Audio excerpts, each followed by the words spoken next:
Before starting this video, I would like to give a shout out to my friends at Glaze. The tempered glass that you see for the Nokia 5.1 Plus in this video is from them, and if you want the best tempered glass for your Nokia 5.1 Plus, check them out. The link is in the video's description and you can use the promo code Gizmo to save 10% off your order.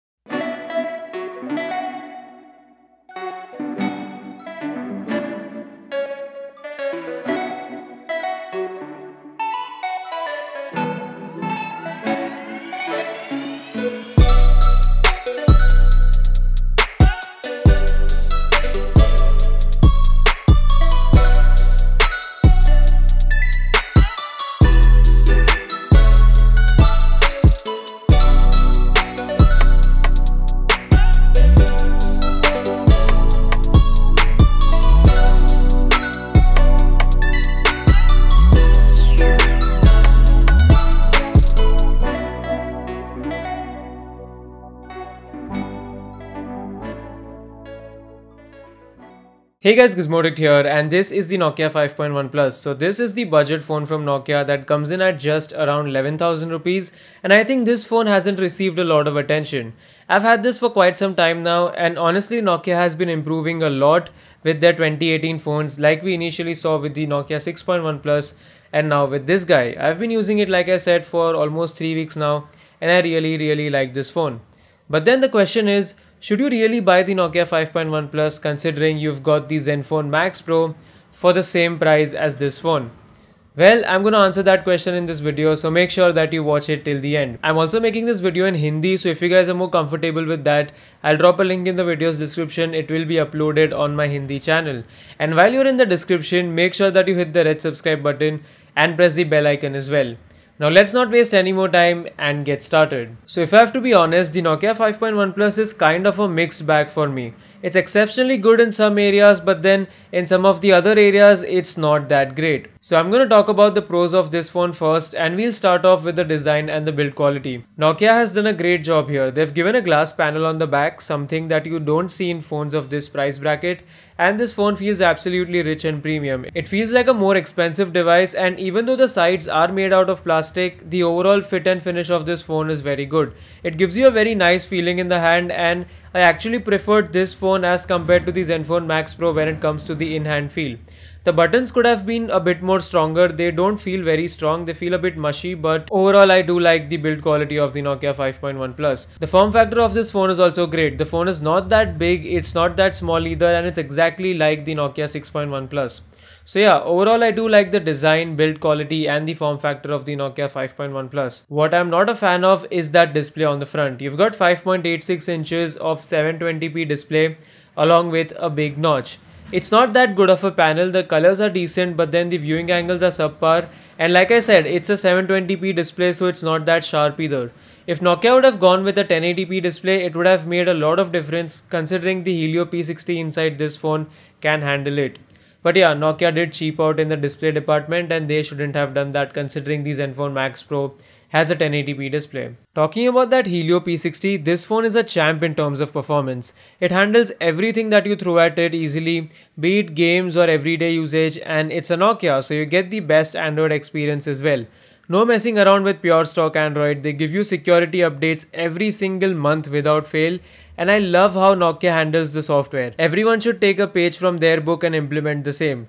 So yeah, the software experience has been super amazing, and I won't be surprised if this is one of the first devices in this segment to get Android Pie. Great job Nokia. I hope that more and more manufacturers follow your footsteps. It's always a nice thing to provide regular updates. But here comes the sad part. The camera app from Nokia is not that well optimized. Normally what I do on Nokia devices is that I install Google Camera, but then sadly that is something that you cannot do on this phone. Camera to API is disabled, plus it's a MediaTek chip, a combo on which Google Camera is probably never going to work. So you have to make do with the stock Nokia app, and the performance out of it is okay. The Zenfone Max Pro definitely crushes the Nokia 5.1 Plus in the camera department. So if camera is your priority, you have to get the Zenfone Max Pro and install Google Camera on it. The Nokia 5.1 Plus definitely misses the mark here when it comes to the camera performance. It's okay if you don't use the camera a lot, you can get through it, but the Zenfone Max Pro's camera is much better at the same price point. Talking about the battery life, it's good. It's a 3060 mAh of battery, so you might think it's less, but then it's easily a full day phone. You can get from morning to night on a single charge, and I personally didn't have any issues with the battery life on this phone. There's no fast charging here, but then Nokia gives a 2 ampere power brick inside the box, so it charges the phone in around 2 hours, which I think is fine. So yeah, battery life as well as charging times aren't an issue on this phone. The call quality and network reception on this phone has also been good. You've got dual VoLTE, so if you want to use 2 Jio SIM cards, you can do that. And you have a hybrid SIM card tray. Considering that you only have 32 GB of storage on this phone, you can use the hybrid SIM tray to expand the storage. And if you want to use 2 SIM cards as well as a memory card, you can use a hybrid SIM adapter. I'll drop a link to it in the video's description. The fingerprint sensor on the back is also super responsive on this phone, and there is face unlock as well. So it's hidden under the trusted face option inside the smart unlock settings in Android. So if you want, you can use that, and I've had no issues with either the fingerprint sensor or the face unlock. All of the features are there, and if you want, you can use it. Nokia has also bundled 1 or 2 gestures around, so that's great. And they also give you a pair of very basic earbuds inside the box as well.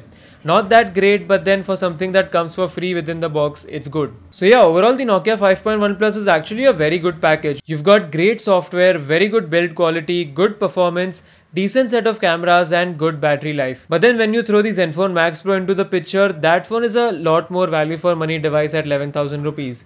On that phone, you've got a full HD display, 5000 mAh of battery, and the camera performance is amazing if you install Google Camera on it, and that you can do without even rooting the phone. In fact, the camera performance is really surprising, and I've actually made a video about it as well, which you guys can check out. I've actually made a lot of videos, so all of those links would be in the video's description. But then still, if you want to buy the Nokia 5.1 Plus, it's not a bad phone, but just remember that you will have to compromise a bit in terms of the screen as well as the camera. I would still suggest the Zenfone Max Pro, but then this is definitely not a bad phone, and Nokia is on the right track. Considering how bad and less value for money devices they had in 2017, their new lineup in 2018 has been a refreshing change, and Nokia, you're doing a good job. So yeah, that's about it with my review of the Nokia 5.1 Plus.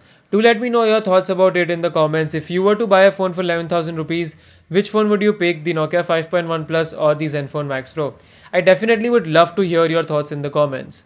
As always, if you liked watching this video, then please hit the like button. If you're new here, then definitely hit the red subscribe button, press the bell icon so that you don't miss out on my new videos. If you want the tempered glass for the Nokia 5.1 Plus, the link is down below in the description as well.